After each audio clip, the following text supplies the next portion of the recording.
Hey friends, welcome to DBC Thursday Night Free PD Live. We have Eric Curts in the house. Welcome, Eric. Hey, hey, thanks so much for having me. We are so excited to have you tonight. I am Tara, your host, of course, and we are so grateful that those of you that have the opportunity to join us live are able to, and those that are watching on the playback, we hope that you gain something from this little session. We try to bring you something that will help you, that will be something you can implement right away and use it in your work world or your personal world, wherever you want to use it. So we're really excited to have Eric. Eric is an amazing educator. His blog, if you've never checked it out, you have to check it out. So Eric, you definitely have to say that in the intro. And also, and good to see you, Lisa. Thanks for joining us. Eric is also the author of Control Alt Achieve. Amazing book. I love this book. It's so informative. I feel like everything inside of it is just really easy to use, ideas that you can take and implement in any content area, any grade level. It's like the perfect book for like implementing technology into the classroom in a very real and authentic way. And I love your stuff, Eric.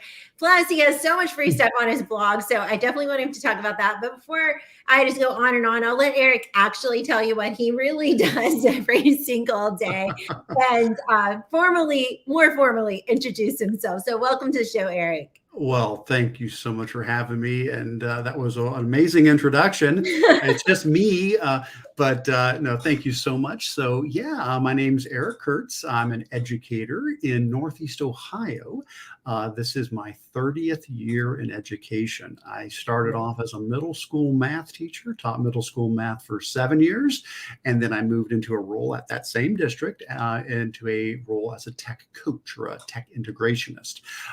And I've been doing that ever since. I now work at the county office, a regional service center. I still serve that same district, but now I serve 35 districts up here in Northeast Ohio, with a lot of professional development and creative ideas on how to use technology in the classroom, with a big focus on Google tools. All of our districts are Google Workspace districts, and so that is one of my big focuses. So the things that I share out a lot of times, that you'll see on my Control Alt Achieve blog, are things that have come about because of the needs of the local districts that I serve. But I figure, hey, if it helps them, it may help other people as well. And so I do run the controlaltachieve.com blog, where I share all of my tutorials and templates and blog posts and resources and training videos and so forth. And from that, also, that birthed the book, the Control Alt Achieve book, that I am so thankful to be able to have published through you guys. Just an amazing job was done helping pull that book together. And basically what it is a collection of dozens and dozens of ready-to-use practical projects for students using Google Docs, Google Slides, Google Sheets, and Google Drawings. And that's the gist. Yeah. It's the coolest book. It really is. There's so many great ideas. Yes, Kristen, I'm with you. I think Eric is one of those ed tech definitely follow human beings because all of his stuff is so easy to understand. You're just so real and so down to earth. It doesn't feel scary. And a lot of it's just like ready templates, like ready, like you can just take it and plant it into your classroom. And so Dave is posting some of those links over in the comment section. You definitely want to check out this book if you don't already. Somebody's going to win it, so that's why we wanted to talk about it a little bit. Somebody in here or that's watching it on the playback is going to win it tomorrow. But if you aren't the lucky winner, it's okay. The link is above and below this video. Go click it, buy it. You will love it. It's one of those books you can just keep up on your desk and you could just use it as a reference, like every single time you're about to plan something. Oh, let's see what Eric has to say, and here if there's one of his strategies that I can use to like enhance this and make it a little more exciting for my students. Yes, ready-made, Lisa, ready-made. I'm not kidding. It's great. And if you can't grab the book right now, then go check out the blog because you might be able to find some things there too that you can use. The book is more full. Yeah. I'm not using very good, I'm not using very exciting words tonight, but it is like chock block full of awesome stuff. But there are some free things on the website as well. So you definitely Absolutely. Yeah. And especially with being around the holiday season here, I do have a lot of stuff that I've been posting recently on the site that if you're looking for some things for your students to do that are winter themed, but at the same time aren't just busy work, but things that are going to help them be creative and work on writing and work on tech skills. A lot of neat winter themed activities are on the site right now. But again, like you said, yes, sometimes it's just nice to have the physical book in your hands so you can just touch it and hold it and flip through it and get ideas from it. So whichever way you prefer to consume it, I'm happy to be able to provide that. Yes. And Eric, you're so reachable. So at the very end of this show, we definitely want to share all of your contact information and to make sure that they can get in touch with you. Kristen is over here saying like, this blog is my go-to for EdTech. Agreed. Same. Even for professional development, I feel like your ideas are just great across the board. It's stuff that you can use. Like if you're listening, you're an admin, you could use this right inside your staff meetings, and then your staff can take it, the same exact strategy, and use it in their classroom. And that's what I love about it. It just works for any content area. So I know we came on here to talk about a little something else. We do want to let you know, though, Control-Alt-Achieve is outstanding, and you should get it. If you're not the lucky winner, you should still grab one. But tonight, Eric was going to share with us a little bit about Feedly and how to use it productively. I told him, I had Feedly Pro, and when my husband and I when Dee and I were like looking at our budget, we were deciding like, what are some of the things that we have subscriptions to that we don't actually use? And Feedly was one of those. I'm like, I have the Pro and I never really use it. And then Eric came on and he said, hey, Tara, I would like to share a little bit about using Feedly more productively. And I'm like, oh my goodness. Okay. My subscription doesn't end until the 13th of December. So I'm kind of hoping he convinces me to either keep it or use the free one a little more productively. So we are going to talk a little bit about Feedly, and I'm going to let Eric just take the show here. Awesome. Fantastic. And at any point that you want to pull up my screen, that would be fine, because from here on out, I'll probably be referring to the actual Feedly website. Perfect. So for those that are not familiar with Feedly, let me just set the stage first of all by explaining, what the purpose is behind this tool. And I do want to say there is a free version. Please do not feel like you need to pay for. I do the pro version as well, which I think it's like $6 a month. But there's a free version that is very full featured, and so please do not feel like you're going to have to pay for something here. Folks who know me know I always am sharing things that have a free option. And that's a really important thing for me, because I know that, all the folks that I work with, we're all on different budgets, and the same thing for schools. Now, what is the point behind Feedly? Well, here's the idea. There are so many amazing blogs and websites out there that I want to be able to stay up on. Just like I share things on Control-Alt-Achieve, there are just amazing educators all over the world who also have fantastic EdTech blogs, or there's sites that share Google News. And I want to be able to stay up to date on those things. That's an important part of my job, is I want to make sure that I know what is happening out there, whether it's Google News, new updates that have come out, or it's just neat new ideas. So many amazing people out there who are sharing creative ideas on how to use technology in the classroom. Well, the problem is, what if you have, dozens, or in my case, maybe about 150 of these sites that I love? How on earth would you possibly stay up to date on those? I guess you could bookmark everything and try to remember every day to go visit every single site. Well, that's not practical.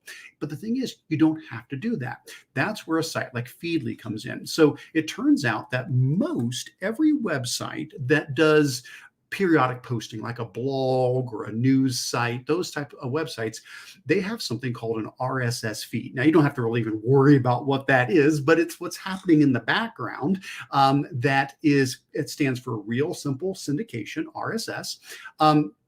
And what it does is it puts out a feed of anything that is new on the site so that a tool like Feedly can collect those for you. So what that means is instead of me going out to 150 different websites, 150 websites come to me.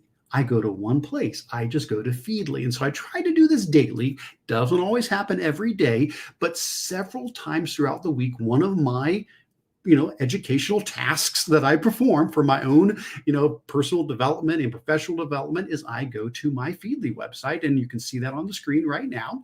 And on the Feedly site, what I've done is I've collected together websites and blogs into different categories. So for example, I have a Google category, and within this Google category, it looks like I've got about 30 or so blogs that relate to Google, either from Google or about Google. And when I click there, what it'll do is it will pull all of those headlines together. Now, I checked it earlier today, so it's mostly caught up. There's a few things that have been added since, but what I can do is come here and go, okay, let's see what's new. And I can start clicking down through and I can start reading these blog posts and go, oh, that one doesn't apply to me. Not too interested in that one. But then I come across one that I'm like, oh, this is great. I need to share this. This is something that I need to put in our next Google Educator Group of Ohio meeting, et cetera, et cetera. Then I've got a category called Ed Tech. Now, the ed tech category, this one I have, oh my heavens, I don't know, about 120 blogs that I've pulled together here. And when I click on this, again, it pulls all of their most recent blog posts together in one place. So I can just come in and say, let's see what's new on, Shake Up Learning or Class Tech Tips or, whatever the case might be. I've got all of those in one place for me, so I can never miss a new post. Now, the free version of Feedly will let you do 100 of these sources. Now, I've got more than that, so I do go ahead and pay for the pro version, but the free version, you can have 100 blogs in here, and you can put them into 3 different feeds, as they call them, 3 different groups. Now, I've got a few more groups. I've got an EdTech 2 group, and I've got an education group, and I've got one for specific subjects. And so I've also broken it out into a few others. But let me show you how easy it is to add something to Feedly. Let's say I want to add Control-Alt-Achieve to Feedly. Well, what I can do is say, oh, this is a great site. I love this. I don't want to ever miss anything that Eric shares on there. I can simply come here and copy the address for Control-Alt-Achieve, head over to Feedly, click on the little plus button over here, paste that in, and it will say, hey, it looks like there's a source here, Control-Alt-Achieve. Give a click on it, and it will say, okay, here's the most recent post from that. And if I'm interested in adding this to my Feedly, I can just click on the follow button here, and it'll ask me what I want to drop it into. I'd say, well, that's going to fall into EdTech. So I'll click Add. And as simple as that, I'll now never miss anything from Control-Alt-Achieve. When I head over to EdTech, I will be able to see any of the posts from Control-Alt-Achieve in there as well. So I'm sure I've got some in here recent. If I scroll down, I'll find them in there. And it's as simple as that. Now, if you're interested in saying, hey, I'd like to get started, I'd like to try this out, but I don't really know, what blogs to add. What's a good place to begin? I did do a blog post back in April where I listed at that point 75 of my favorite EdTech blogs. Now, that number has grown, of course, and these are definitely not all inclusive. There's so many amazing ones out there that I probably don't have in this list yet, and I'd love to hear from folks. If folks say, hey, here's another great blog, you should really add this one in, please send it my way. I'm always looking for new ones.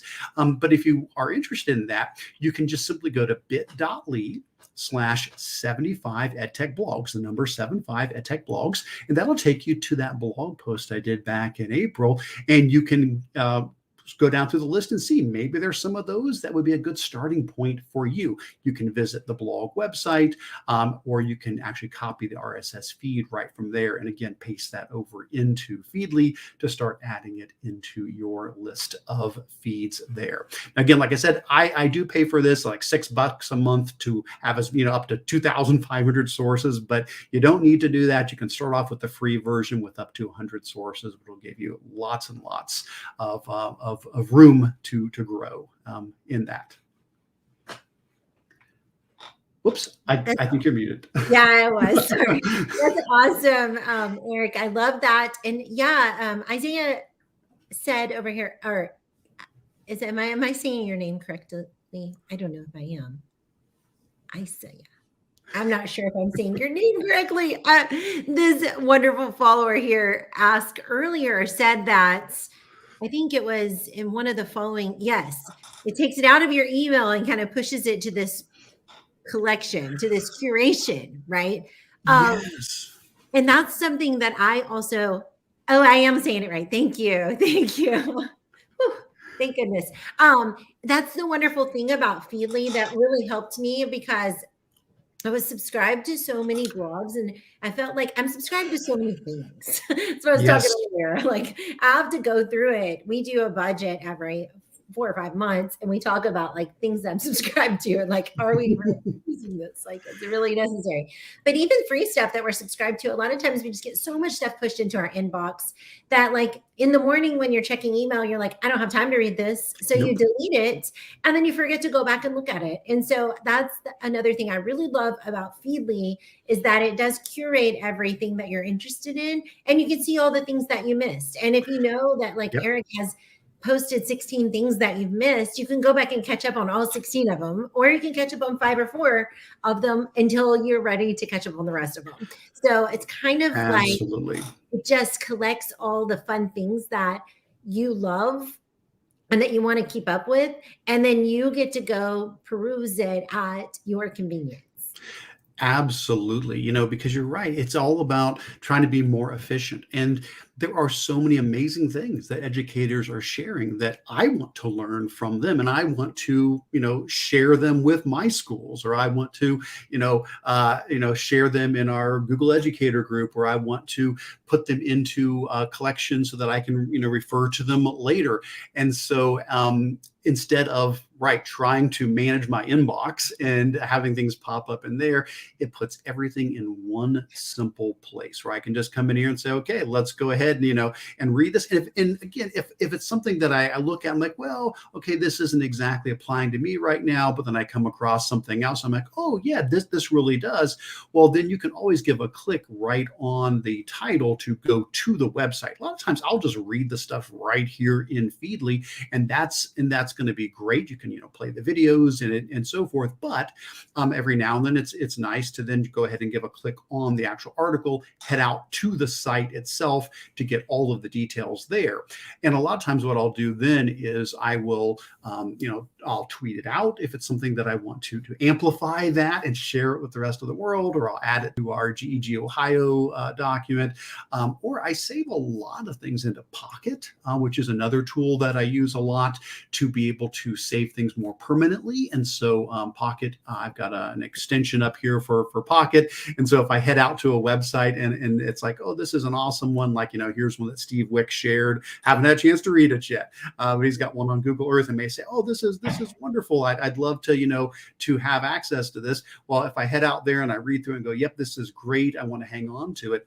Then a lot of times I'll go up to Pocket and I'll click on Pocket, and then I can tag it and I can say, I want to put this inside of, my Google Earth category. And now I've got a whole collection inside of Pocket of things that fall within these different categories as well. So it's wonderful to use these tools together in that sense. But again, Feedly is my source. It's where it brings everything together in one place, so I don't miss. And if you need a couple days off, that's fine. It'll keep track of all this stuff for you. I can't check things every single day. That's okay. Sometimes these numbers get a little big. I'll open up Feedly and be like, oh my gosh, I've got 300 unread things. Well, of course, I'm not going to read all 300 of them, but I do click on every single one of the headlines here to get the quick gist and then decide which ones I want to dive into deeper. Yeah, that's what I love about it too. And I use for sourcing, sometimes I use Flipboard. Have you used that? I have not. Tell me about that. It's another app too. It's probably like your Pocket. But like if I want to save them, and I think you can star them in Feedly, can't you? Yes. Like, star the ones that like, okay, so say you are working on a project with your grade level team, and you know that you guys have been looking for some ways to do a couple of different activities. You can star them. Like he has the categories too, but you can also just like favorite them. And then you can go back and say, okay, so I found these articles, once you get to collaboration, I found these couple of articles, like I want us all to check them out or something. Yeah, they have what they call boards in here that you can save these to. I just have been using Pocket for a long time and had built up a lot in that. And so that's still my workflow. And I think that's an important thing, is finding your workflow. What allows you to stay in the loop and stay organized? And so for me, this is the workflow that functions really well. I use Feedly to bring it all into one place. I use Pocket to keep things organized into some labels, and then of course share things out through Twitter and Facebook and so forth. It's so cool. And if you try Feedly and you have any questions, of course, you reach out to us. We have both been using it, but Eric obviously I think I only have 30 that are my like religious, like ones that I check out pretty often. So I don't obviously even need the pro, which is great because I think I just let it expire until I get more. But yeah, it's great because there's so many things, like I said, that come in our inbox and you just don't have, I don't know about you, but I want to read all of it, but I just don't have time usually when I'm checking my inbox because I'm at work, I'm busy. And so being able to go to Feedly whenever it's convenient for you is nice. And you're not missing anything. Then it's just blogs, just sites that you follow. And so, yeah, do check it out. Dave has put Eric's book over here in the comments section. Would love for you to check that out too. There's so many great things in there. Thank you, Lisa. Thank you. I think I think a lot of us are just overwhelmed with so many things at work right now. And we really want professional development, but we need it in bite-sized chunks. We need it in chunks that we can like go and look at it when we have the time. And I know winter break is coming. So if you're getting a bunch of these great blogs coming up in your email, set up a Feedly account, go and add that source to your Feedly account and go check them out on your winter break when you have time and you're sitting on the couch and you want to, not while you're so busy and overwhelmed at this moment. So yeah, check it. Wakelet would be a great place to store the ones that you wanted to store too. Yeah, that's a great idea. Yeah. Out of that. Yes, I think it's different. Like this site, do you want to tell them how it's different than Wakelet or? Yeah. So again, Feedly's for pulling the content into one place so that you can review through it. Now, yes, you can, like we mentioned, you can create boards. And again, I don't do that, but you can create boards and save articles to the boards. I just use Feedly as the thing that brings everything into one place for me so that I don't miss something. So I never miss a post by all of these amazing educators that there's no way I could possibly, go visit every one of their blogs every day.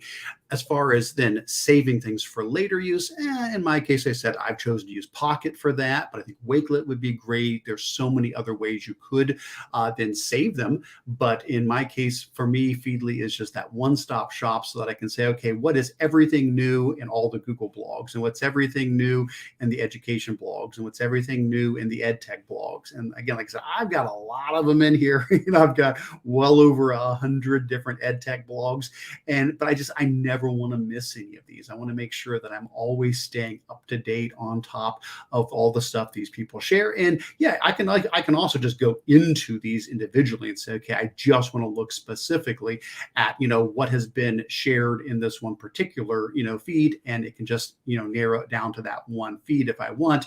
But I typically will look at the entire category altogether and just maybe once a day if I can, if not every couple of days, try to get through and see what all new things have been posted on those sites. And again, if you're looking for a good place to start, do check out the bit.ly link, bit.ly/75 edtech blogs for my post on 75 of my favorite edtech blogs with links to their sites and their RSS feed, so you can add them right into Feedly as well as a good place to get started. Another thing I really love about Feedly too, and thank you for this resource, Eric. It's so helpful to have like a place to start, because I think sometimes people are just overwhelmed by all the things out there. But another thing I love about it is I love to keep up with it. There's several fitness bloggers that I really love. And so you can organize it however, like to your own interest. It's almost like your Pinterest of, it's like this. it's like this thing that curates all the things that you're interested in and Absolutely. puts them in this nice little file cabinet for you to go check out whenever you want to. And On so, your time. Yeah. yeah, Right. and that's what I love about it, because I have a cooking one. Mhm. I'm allergic. I was telling Eric earlier, I'm allergic to like everything, every kind of food imaginable. There's a few people that cook some make recipes that like work for me, and I don't have to cook something totally separate for me to eat. And so I love following a couple of those blogs. There's some fitness ones on mine. It's not all education. And so I think like widen your Sure. horizon. One thing Dave is always telling us is read wide, find all the things. And while you're Yes. drinking coffee, Feedly is a perfect thing to like do during that time. I love just to like scroll down and see what And I it can. does work on your phone as well. There's a Feedly app, and so I've got the Feedly app on my phone as well, and so I can pull up Feedly on my phone. So if I'm on the go, it's the exact same thing. Yes, it's in a mobile format, but it's the exact same thing. I can go through into each of my categories. So if I'm on the road and I don't have my regular computer set up here, and I just need a little something to fill some time, I can catch up on things from the mobile app as well. And yeah, it doesn't have to be just education. In this case, yeah, mine are pretty much education related things, but there's no reason for it to just be that. You can create your own, different categories for any websites that you want to stay up to date on any interest that you might have. Absolutely. Yeah, the best thing, Isaiah, is it is your personal file cabinet, and you don't even have to put the files in there. Yep. That's the best part. They come All to the you. content is created for you. So that's the cool part. So thank you so much for sharing, Eric. This is so great to like bring Feedly back to the front of my attention. I used to use it all the time. Then I will say I've gotten away from it, but I think I'm about to get back on it. I bet I have those numbers of 300 right now. Yeah. It's been Yeah. a bit since I looked at it. I always check it on my phone too, but yeah, of course you can check it on the your feed on your browser as well. And so, yeah, this has been amazing. And Eric, if they want to follow you, we already shared your website a couple of times, but Yeah. where can they find you on social media and all the things? Sure thing. Well, pretty much on any social media, my account's just going to be at Eric Curts, so ERICCURTS. That's true for Twitter and Instagram and Facebook and pretty much all the things out there. And I do try to share quite a bit on Twitter and on Facebook as well.